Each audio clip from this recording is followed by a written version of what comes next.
estoy fresca, pero no dejo de pensar en cuánto cambiaron las vidas de las y los peruanos el 15 de marzo de este año, cuando se anunció el estado de emergencia por el COVID-19. Vamos a preguntarles a los demás conductores qué estaban haciendo cuando se dio el anuncio. Cuando se anunció el estado de emergencia en marzo, yo estaba en pleno ensayo de una obra que iba a estrenar como asistente de dirección y que hasta ahora no podemos estrenar. ¿Ustedes en qué estaban cuando se hizo el anuncio? Yo estaba regresando de un fin de semana en la playa y jamás se me ocurrió que muchas de las medidas que se tomaron durarían hasta hoy. Yo estaba participando en el FAE, un festival de teatro aquí en Lima, y las últimas funciones se tuvieron que cancelar. No lo podía creer.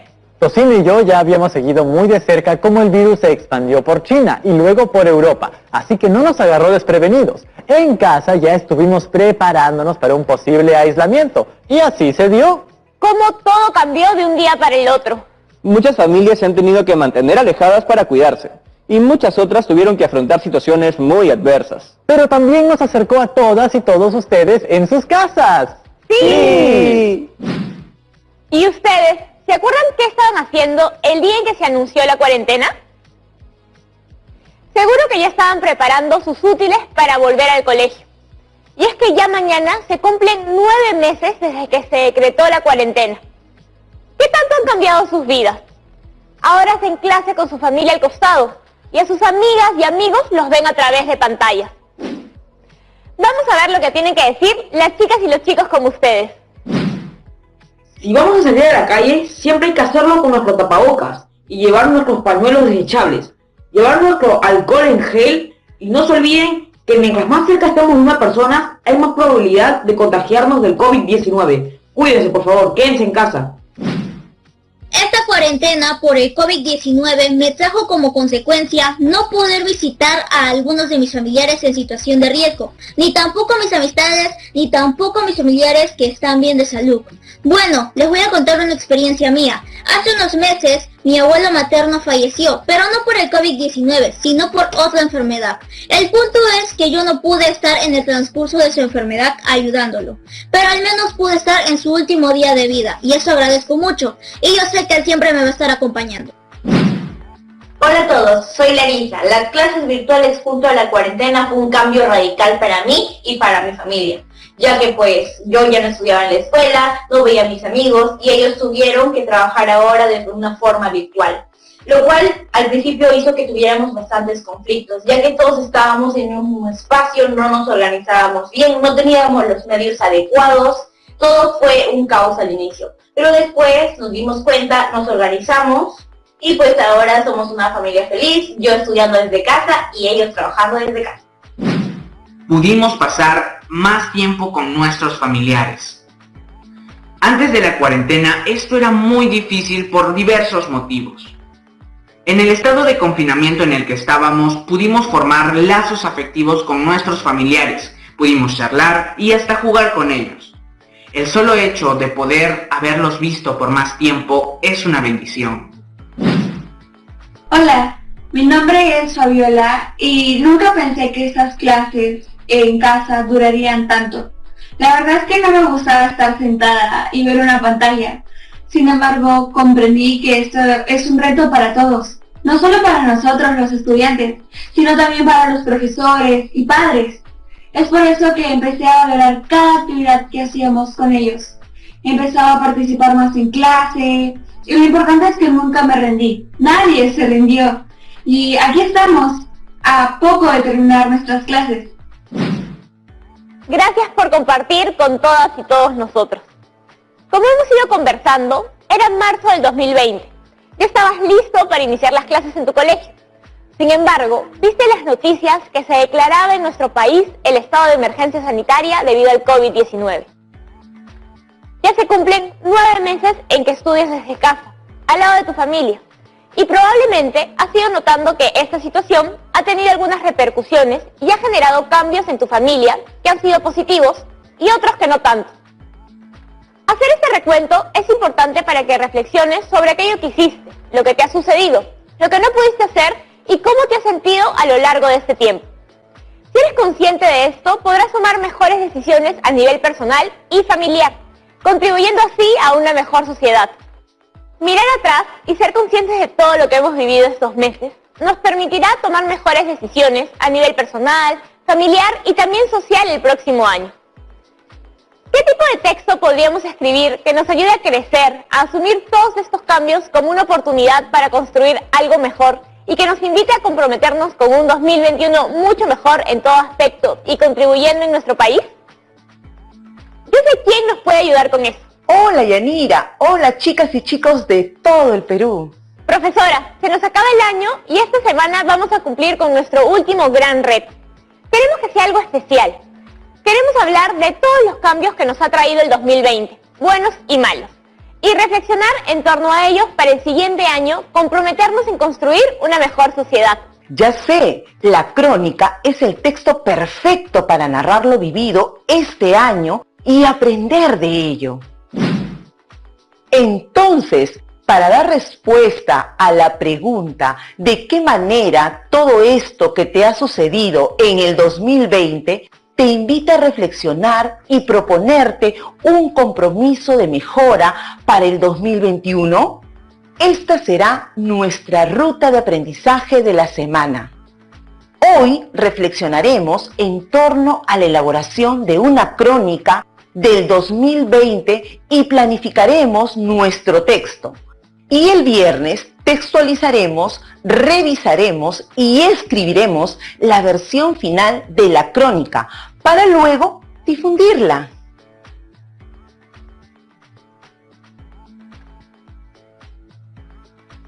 Y eso no es todo. Lo que aprendamos en las otras áreas también nos servirá para escribir esta crónica. Así que prestemos mucha atención a lo que aprendamos en las otras áreas. Ahora, como siempre, estos son los criterios de evaluación que nos guiarán a lo largo de todo el proceso de escritura de nuestro texto. Primero, mi crónica responde a la situación comunicativa. Considera el propósito, el destinatario, el tipo de texto y las fuentes de información. Segundo, mi crónica responde a la estructura de un texto narrativo, introducción, nudo y desenlace. Tercero, las ideas de mi crónica son claras, coherentes y cohesionadas. Cuarto, en mi crónica identifico e incluyo hechos relevantes en torno a la familia y la salud durante este tiempo de pandemia. Quinto, uso adecuadamente los recursos ortográficos y gramaticales, un vocabulario variado y la primera persona. Y sexto, evalúo de manera permanente si mi crónica responde a la situación comunicativa y no presenta contradicciones, digresiones o vacíos de información.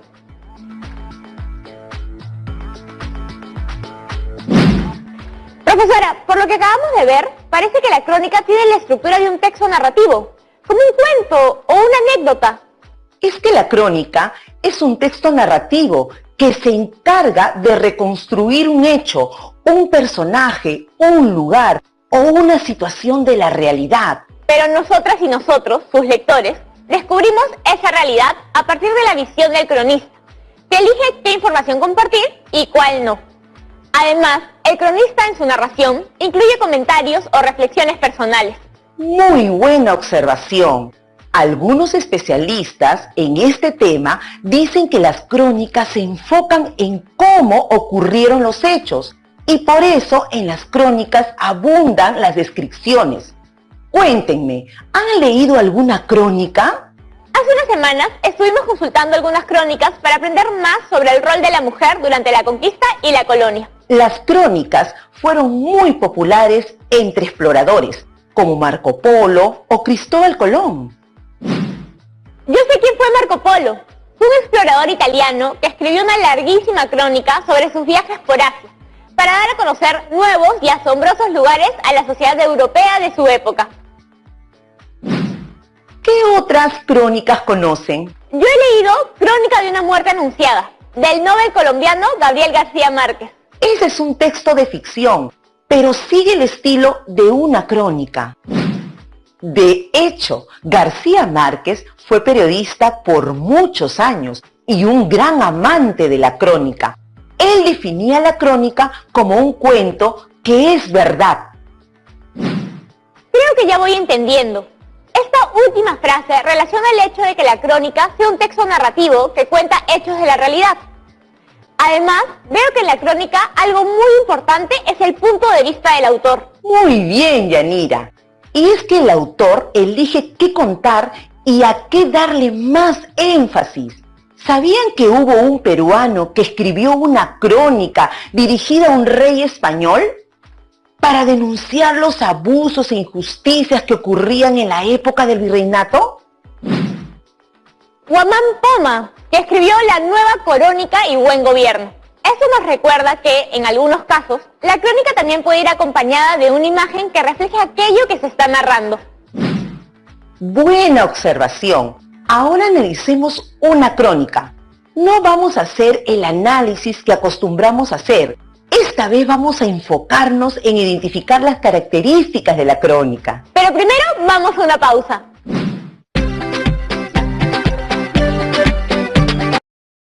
Público. Mantén la distancia social.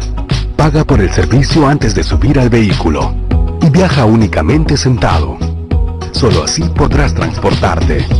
Si me cuido yo, cuido a los demás. TV Perú.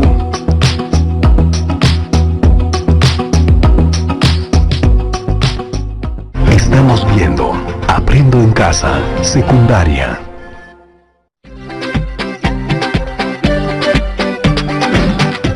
Ya estamos de vuelta.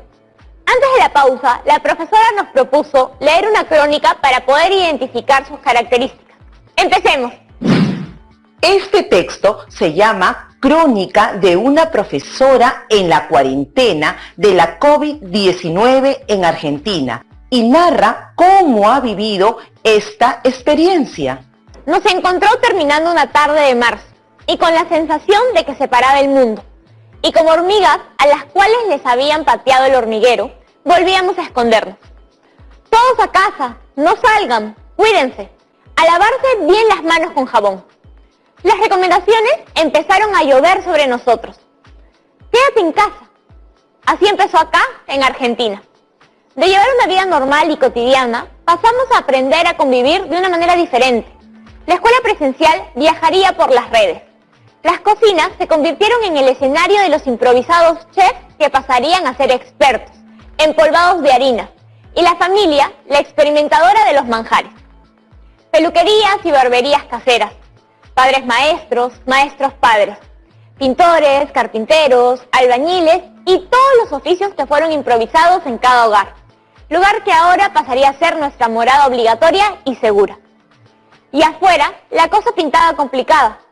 Los hospitales parecían ya no tener espacio para más personas. Las cifras que se reportaban en la tele eran más impactantes cada día. Luego me sobrepuse. También vivíamos un ambiente de esperanza, gracias a todas las personas que estuvieron cuidándonos, a quienes me gustaría mirar en los ojos y agradecerles. Recuerdo que cuando era niña me decían que tenía que mirar en los ojos al hablarle a alguien. Y ahora entiendo. Aprendimos a mirarnos a los ojos porque con ellos pudimos sentir la tristeza o la alegría de la persona. ¿Quién dijo que los ojos no ríen? Sí, señora. Encontrar esos ojos en donde puedan mirarte, llegan al alma. La sonrisa está escondida por las mascarillas que protegen las que ya vendrán. ¿Y qué características han podido identificar? Tomen nota de todo, porque esto les servirá para planificar la suya. Está compuesta por un título y el nombre de la autora. Ese es un detalle muy importante, porque la crónica narra los acontecimientos desde el punto de vista de la cronista. También vemos que el texto tiene 4 párrafos y que lo complementa una imagen. Asumo que es la computadora que la profesora usó para dar clases virtuales.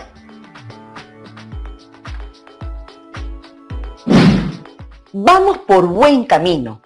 Ya identificamos todos los elementos que pueden incluir en su crónica. ¿Qué me dicen de la estructura del texto? Sigue la estructura de todo texto narrativo: introducción, nudo y desenlace. ¿Qué otras características de la crónica se revelan? A ver, las frases "luego me sobrepuse", "recuerdo que", o "y ahora entiendo", nos dicen que la autora está expresando su punto de vista, es decir, enfatizan que se está narrando desde su experiencia. También veo que la autora habla de cifras que escucha en la televisión. Esto me lleva a pensar en las fuentes de información en las que nos basamos para escribir. Buenísimo. Una de las características de una crónica también es que incluye fuentes de información. Esto permitirá que la crónica sea narrada de la manera más completa y a partir de la realidad. ¿Qué me dicen de la oración sombreada en el segundo párrafo? Habla del COVID-19. Es el eje en torno del cual gira lo narrado en la crónica. Finalmente, en el primer párrafo, se ha sombreado una figura literaria llamada comparación y varios fragmentos que han sido escritos como voces o diálogos. Estos son elementos usados con mayor frecuencia en textos literarios. Y es que en la crónica se usan estos recursos para darle mayor expresividad al texto. Entonces, una crónica es un texto narrativo que se encarga de reconstruir un hecho, un personaje, un lugar o una situación de la realidad. Además, tiene 3 partes en su estructura: la introducción, el nudo y el desenlace. Por último, algunas de sus características son que se usa recursos propios de la literatura. Tiene un eje en torno del que se narra, considera fuentes de información y expresa el punto de vista del cronista.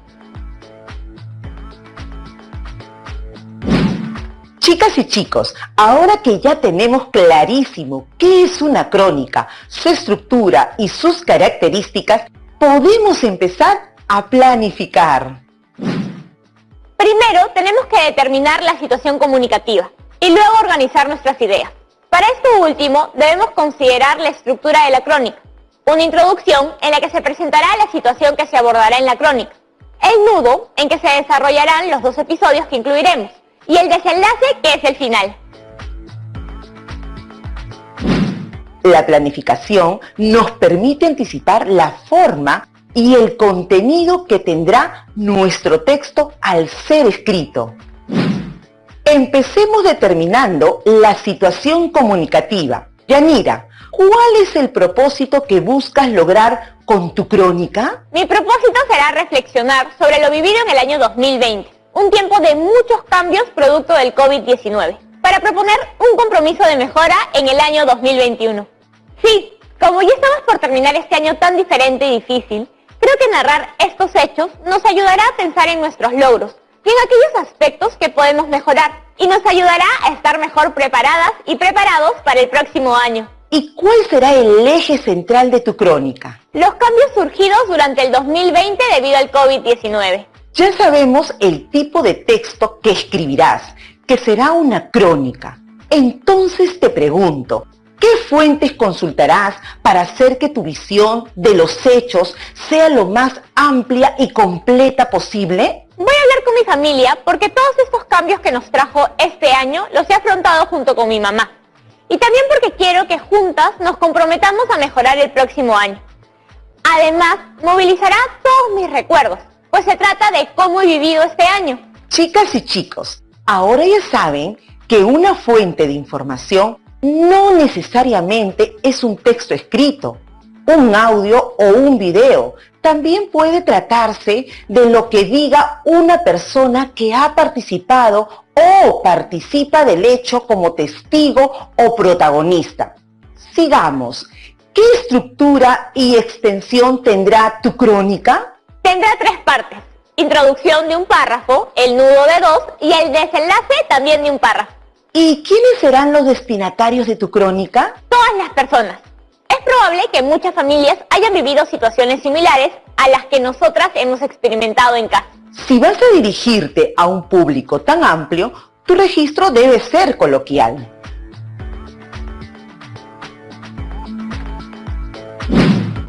Ahora ya tenemos clara la situación comunicativa y podemos pasar a organizar las ideas. Aquí tenemos unas preguntas que nos servirán como guía en la planificación. Ok, en la introducción incluiré la ciudad donde vivo, Lima, porque cada región ha tenido que enfrentar dificultades particulares y tiene cualidades que otras no. En cuanto al año, ocurre en el 2020. Y como personajes he escrito que mi familia y yo, porque nosotras somos quienes hemos vivido juntas esta experiencia. ¿Y qué incluirás en el nudo? He pensado incluir 2 episodios, uno sobre la convivencia familiar y otro sobre la salud. Así, cumplo con el criterio que dice que en la crónica identifico e incluyo hechos relevantes en torno a la familia y la salud en estos tiempos de pandemia. Muy bien, todo gira en torno a un mismo tema. Eso te ayudará a crear un texto coherente. Para desarrollar el nudo, les va a servir mucho lo que vean en las otras áreas durante esta semana. Por ello, es importante que en los próximos días tomen apuntes sobre lo que aprenderán en las otras áreas y los tengan a la mano para el programa del viernes. Ahora dime, Yanira, ¿qué pondrás en el final de la crónica? Haré una reflexión sobre lo que aprendimos. He puesto algo muy general porque prefiero hacer la reflexión completa una vez que haya escrito la versión preliminar de la introducción y el nudo de mi crónica. Buena decisión, Yanira. Para poder proponer un compromiso de mejora que te involucre a ti y tu familia, es oportuno que recuerdes qué sucesos vivieron y cómo lo hicieron. ¿Listo? ¿Eso quiere decir que ya acabamos con la planificación de mi crónica? Así es. ¡Felicitaciones! Las y los espero el viernes con los apuntes y las producciones de las otras áreas para poder empezar a escribir la crónica. Profesora, antes de que se vaya, ¿nos ayuda respondiendo algunas preguntas? Por supuesto.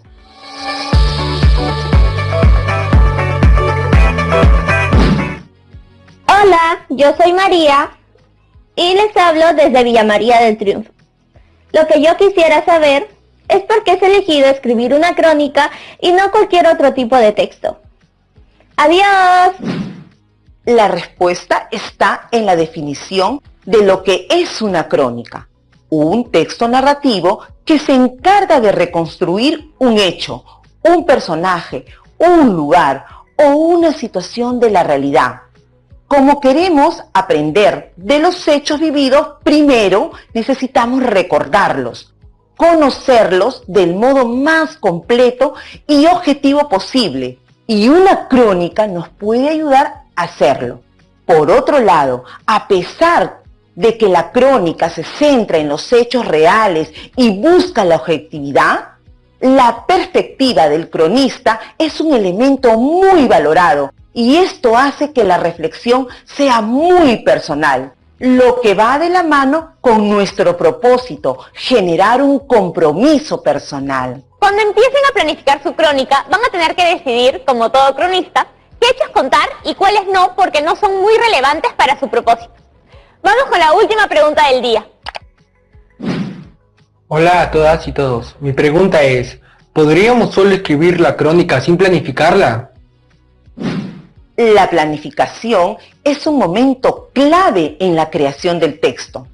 Si no hubiera una planificación bien hecha, sería como construir un edificio sobre la arena, sin columnas que lo sostengan. Profesora, ¿y las escritoras y los escritores profesionales también lo hacen? Claro que sí. Todas las escritoras y todos los escritores, los expertos y los que recién empiezan, necesitan crear y ordenar sus ideas para escribir su texto. Para los que aún no somos expertos, necesitamos no solo organizar nuestras ideas en la mente, sino que anotarlas en un papel nos ayuda para asegurarnos de cumplir con el propósito comunicativo. Muchísimas gracias, profesora. Me gusta pensar que todo lo que hagamos esta semana nos ayudará a escribir una mejor crónica. Ha sido un gusto. Las y los espero el viernes con sus crónicas planificadas y todos los apuntes que hayan tomado durante la semana. Nos vemos y no se olvide de seguir lavándose las manos. Hoy hemos aprendido qué es una crónica y hemos podido conocer su estructura y sus características. Así podremos escribir nuestra propia crónica de este 2020, la que nos invite a hacer un compromiso de mejora para el año que viene. Yo ya planifiqué la mía, ahora les toca a ustedes. Por eso, su reto de hoy es planificar su crónica 2020 para seguir construyéndonos como país.